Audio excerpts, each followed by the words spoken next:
Hey, everybody, and welcome back to another episode of IndieGame Movement, the podcast that talks about the marketing and business of indie games.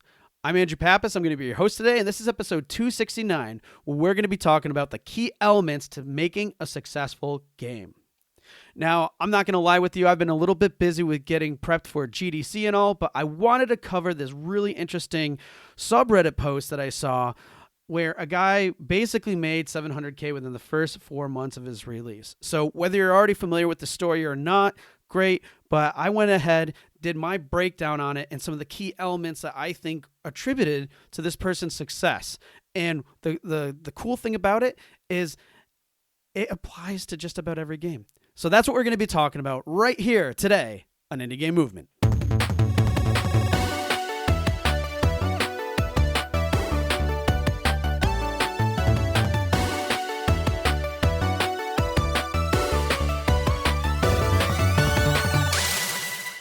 Hey everybody, how's it going? We're back. Real quick, just wanted to say I've been pretty busy with GDC, getting ready for that. If anybody's going in person and would like to connect with me, say hi, whatever, just shoot me a quick email at andrew@rengenmarketing.com. That's my email. Would love to connect if I'm able to. Just let me know either way. But yeah, it's been busy. And in light of that, didn't really have many guests lined up, as you can probably imagine, for at least this episode. But we got more in the pipeline, more coming down. So just wanted to, let you know that there's going to be a lot more exciting stuff. However, I didn't want to leave you hanging just because I'm busy. So I found something that I wanted to talk about, which was actually, of all things, a Reddit post that went, I think, late last week. But anyways, it was really interesting for me and it really stood out. And what was super interesting about it, which I'll get to in a moment, was when I started to really dig in to this particular post, it really dawned on me in terms of like, hey, there's a lot of key elements here that we talk about kind of regularly throughout the whole progression of the show of Indie Game Movement. So I just kind of wanted to share with you what I got out of it and thinking that it could be helpful in sharing kind of like my takeaways of this person's success and what they shared on Reddit. So let's just get right into it then. And specifically, this is a Reddit post. I apologize, I don't have the user's name in front of me, but don't worry, I'll link the actual post on Reddit in the show notes. It was in the game dev one. I'm sure some of you have already seen it. And it's called My First Solo Indie Game Has Made $700,000 in the First 4 Months. And it's in early access. So they basically set up a AMA and Ask Me Anything on the subreddit game dev. So obviously that caught my eye. I'm sure it caught many of others, or if you haven't seen it, I'm sure it's catching your attention too. But like I said, I wanted to kind of like break things down, go into it in terms of what they shared, because it was really interesting because it wasn't so much of a fact of they did everything very differently or were very unique in their approach to things and all this other stuff. What was actually really nice is kind of at a high level. But I still wanted to go in further, like, okay, what are these key elements? What really contributed to this $700,000 release within 4 months? I mean, that's awesome. So that's what we're going to do here today. First and foremost, I wanted to state a few things. One, this game, it was called Frenzy VR. I believe currently it's still only available in early access on Meta. Excuse me. And again, when I say VR, I'm sure some of you are like, oh, well, it's VR. There's a limited audience there, and maybe they created something that was high in demand and stuff. And yes, that's definitely part of it. But even looking past that, like a lot of the things that they outlined and that I'm going to be outlining don't necessarily relate to VR specifically at all. So that's what was, I think, most intriguing about this, because I'm like, wow, everything that they did, you can apply to just about anything you do. And also it relates to a lot of things that I do work-wise with clients that we talk about here on the show, like, and some stuff that you're already probably familiar with. So that's, again, what I kind of want to showcase here. So here are the sections that I broke it down into, like the main key elements that they did, that kind of led for them to get in a position where they were able to make this amount of money from this initial release. One was they realized that there was a need in the market. First and foremost, what they identified was there weren't too many good games for VR, okay?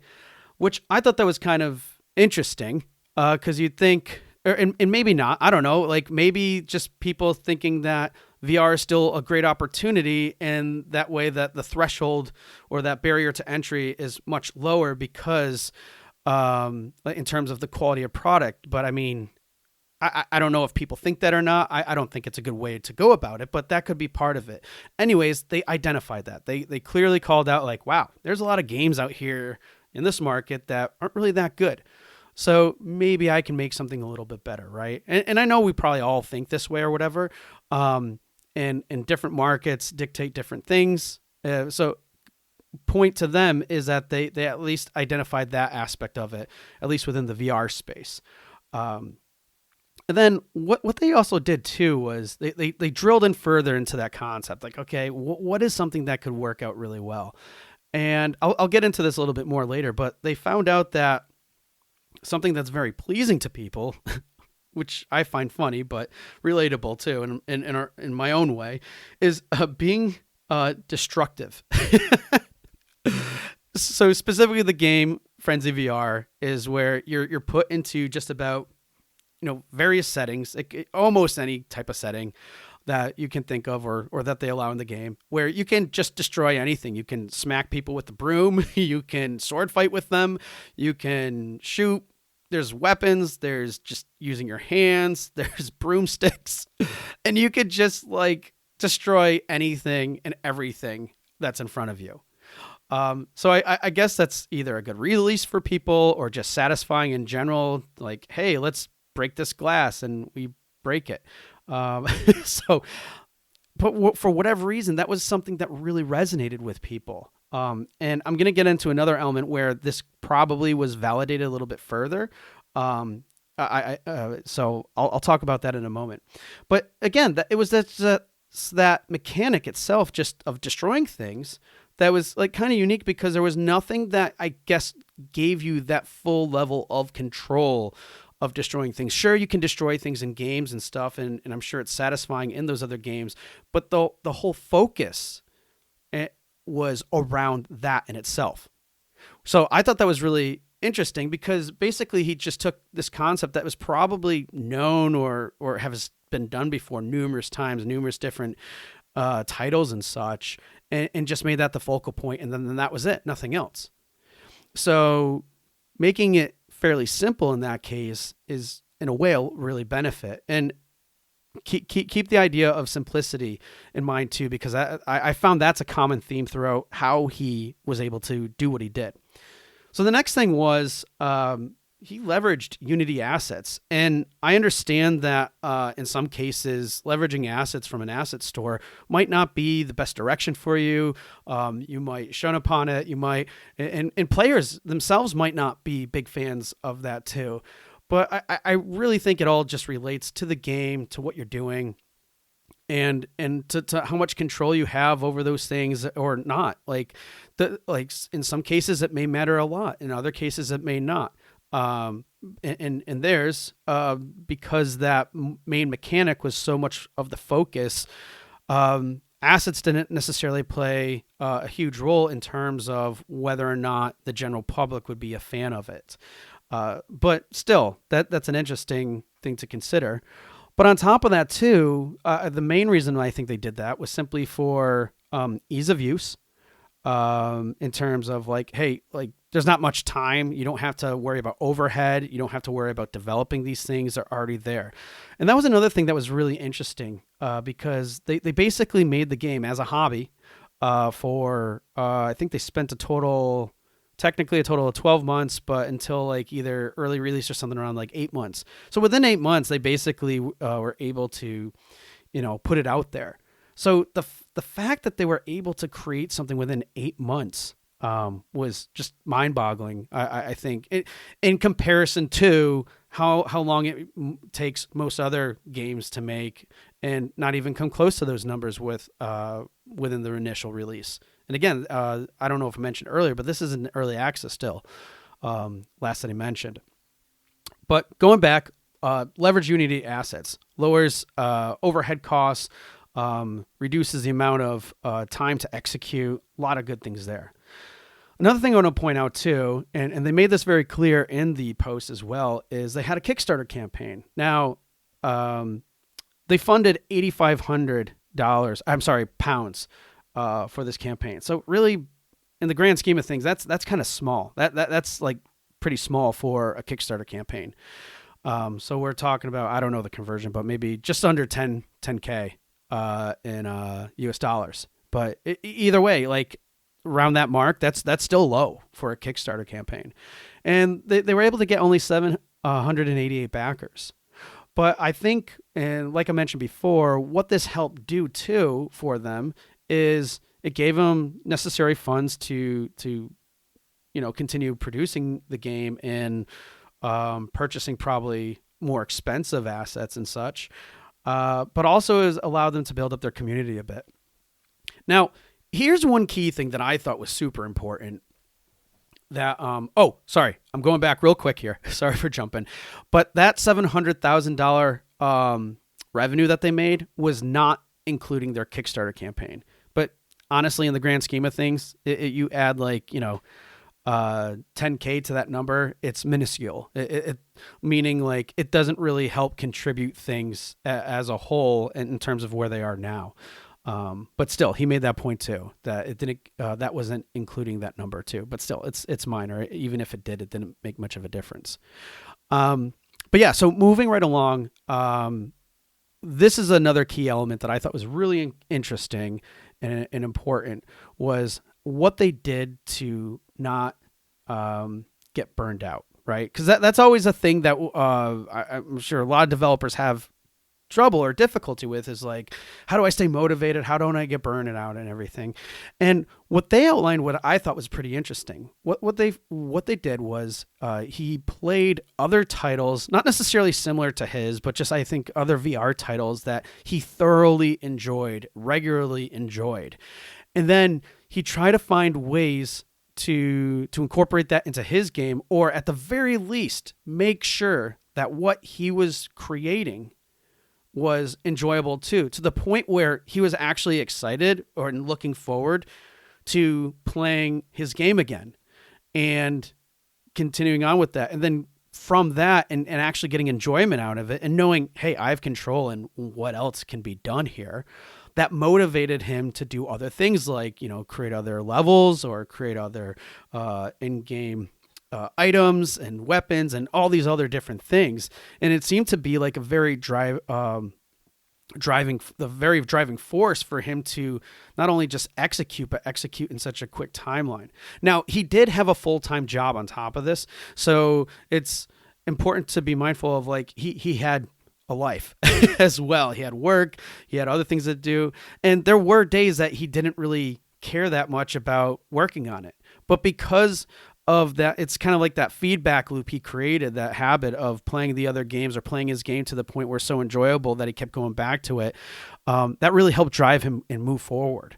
But there, like I said, there were days that he's like, I need to take a break. And I think that's important too. And he didn't take long extended periods of time off or whatever from what I understand, but he did at least acknowledge that if I wasn't in the mood at the moment, I'm probably not going to produce the greatest results. I'm going to take a break, or I might not be able to do it this evening. But otherwise, yeah, he did it when he had free time, downtime, outside of work and things like that. But I thought that was important because making sure he was doing something that didn't burn him out and that he actually enjoyed playing his own game regularly, I think it really helped contribute to how he was able to execute so quickly. Another thing too was he kept sharing content regularly. And I know this is probably fairly common and everything else that we're all familiar with, but it was, he made sure to make it a point to do it regularly. And in doing so, from all the backers and the community he already built up from his Kickstarter campaign, it just continued to grow and grow. He did do some influencers and leverage them. He also had other social channels, and he said by each and every step that he or time that he shared content, it also got more and more people to know about the game and everything. Uh, excuse me. So just that consistency, that level of consistency was really important, and he attributed a lot of that to his success. He said another big one, and I'm sure this has been on some of your minds in general too, was TikTok. TikTok played a huge role, that he said, into just getting more people, creating more of awareness on those fronts. But again, I would say outside of the channel and everything, even though TikTok seemed to be the main one to provide results, it really came down to that level of consistency and to the point of making it a habit of it. At least that's what I gathered from the way he communicated that to everybody else. So I know this isn't like anything revolutionary, right? But as I like kind of like take these, go through this and what these takeaways are, it was the main thing I would say is he kept things super simple, and meaning like finding that one concept that worked and staying with it. He like there wasn't too much that was super helpful in terms of the Kickstarter, at least like, from a funding perspective. I mean, obviously that helped. That money helped develop things. But overall, I mean, but with that money going to the Unity assets, and just keeping things simple even there. Because, hey, he could have had like 10 grand and been like, all right, now I need to hire this person and this person. But no, the focus was, and I think in some parts, because he was a solo dev, because he was a hobby dev, he was thinking like, I don't want this to be a big project. I just want to just simply execute this. And what are the most effective ways that I can be simple in my execution? That don't require a lot of extra resources, because that equates to time, that equates to burnout, that equates to everything else. So I think looking at things from how he was able to keep it super simple was a big factor in this, or at least a big contributing factor. Obviously, another one too is identifying that mechanic, and that really resonated with people. That is, I think, another major big contributing one too. And there's probably a lot that he couldn't have found out from that, outside of like what he probably discovered with his Kickstarter campaign, why it became successful, and then learning other information when he started to develop this community of these backers, because then he further validated that he had something there. But yeah, and then just the gameplay itself, it's so simple in nature, and not trying to overcomplicate things, just being like, you get to do one thing, you destroy stuff and keep it at that. Actually, I've been playing another game that kind of reminds me of this in terms of his execution of this game, which is Super Flight. It's $3. I don't think I got it on sale, but all you do is you fly around. It's a procedurally generated like formations that you fly through, and if you crash, you start over, and you just have to get points. That's it. And I've been having so much fun with it because it's quick. I can get in there, get out. My son absolutely loves it. But similar concept. Just they kept it simple. He kept it simple, and I don't remember what those sales like for Superflight were, but I can only imagine that I think it was rated very positive or whatever. But still, similar concept on that front. Just keeping it simple. And then, so another thing was being able to stay focused. And I think that's a core thing for a lot of people with their projects, or having that vision and staying focused with that vision. And I think the key contributing factor there was making sure that the game was still fun for them. Because that's always a challenge. Like when you start getting burnt out, how do you get motivated and stuff? If you're so focused on doing nothing but development and everything else like that, and not giving yourself the chance to even play your game or seeing if you even enjoy your game. Because a lot of times I think we forget about ourselves in these projects that we do, and and that's where it can contribute to getting the burnout. And from burnout, you don't necessarily have the ability or the capacity or the bandwidth to really stay focused, because I think sometimes we harp on ourselves and we're too difficult on ourselves. Like, oh, you got to stay focused. And even if there's other things going on in your head, it's like, no, you got to stay focused. And sure, that can be helpful, but in some cases, I think it can be hindering too, and make things as a challenge. So staying focused, but finding a different way to approach being focused. And in his case, that, as far as I'm interpreting it, is because they found a way to make their game enjoyable for them, which continued that, like I said earlier, that feedback loop. And then just staying consistent.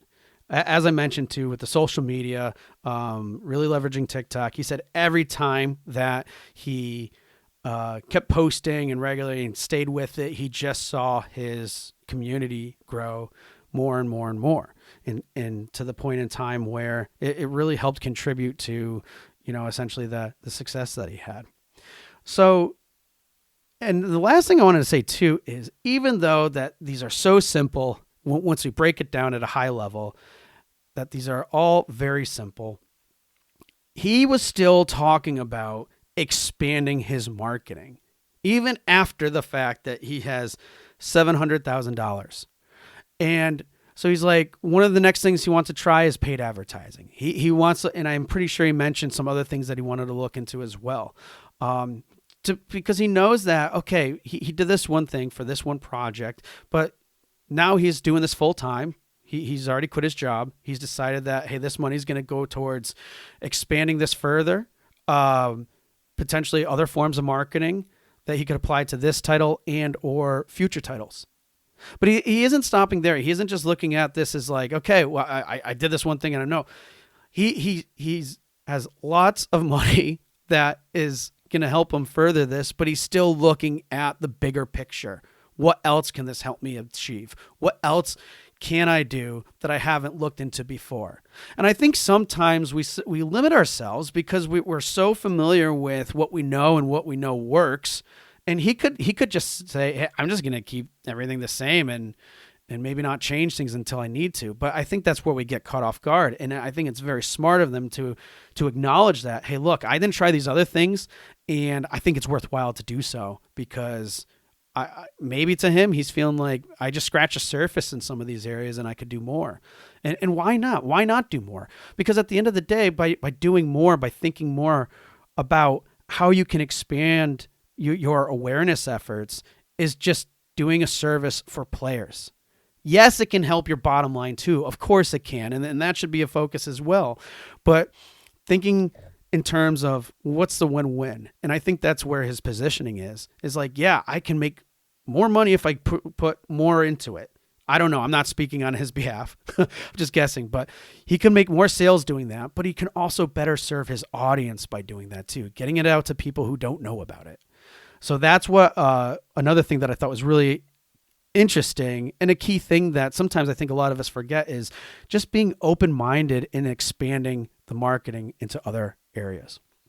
So I know this is kind of off the cuff today, folks, but it really stood out to me, and I thought, hey, just by breaking this down in this way could be helpful for you to look at things maybe a little bit differently. Yeah, it was a VR game, but I still think everything that I outlined today doesn't necessarily apply to VR at all. But it gives you a good perspective, an idea that, that things don't have to be overly complicated or overly tactical or anything about that to make things successful. Oftentimes I think simplicity can be key, but remember, when I say simple, I'm not saying it's easy. All right. And I'm sure 8 months developing a game, making 700,000 and just running a Kickstarter campaign, some Unity assets, and then sharing content sounds wicked easy. I bet you it's not. I bet you that sounds, but I just want to make the point clear that I'm not saying by breaking this down this way, I'm not saying that anything is super easy. What I'm saying is it can be simple. And I think that's a key distinction, that sometimes when we look at things from a high level, like I'm kind of doing today, we take it as, oh, that's easy. You make it sound easy, and I'm not implying that you're thinking I'm making it sound that way, but I think we can get caught in that trap, though, is what I'm trying to tell you. And that's one of my main key takeaways from this too, is things can be very simple, and I'm sure a lot of this that he was doing was not easy, but maybe he made it in a way that gave him a little bit more control, that can help with the things in the long run. So my key takeaways, again, keep things simple, stay focused, stay consistent, and be open to expanding to other ideas.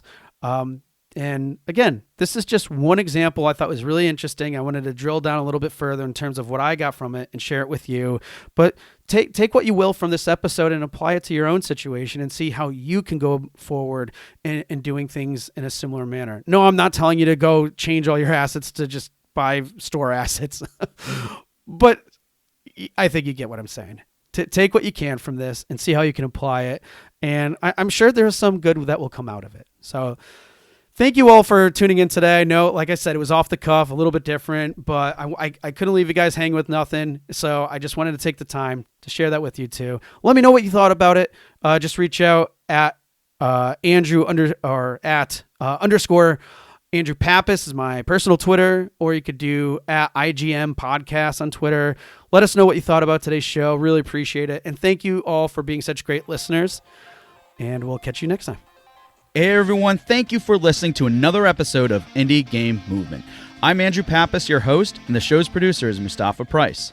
If you enjoy and value the show's content, you can support us even more by going to Patreon and visiting www.patreon.com/IGM podcast and select the tier that best suits your needs.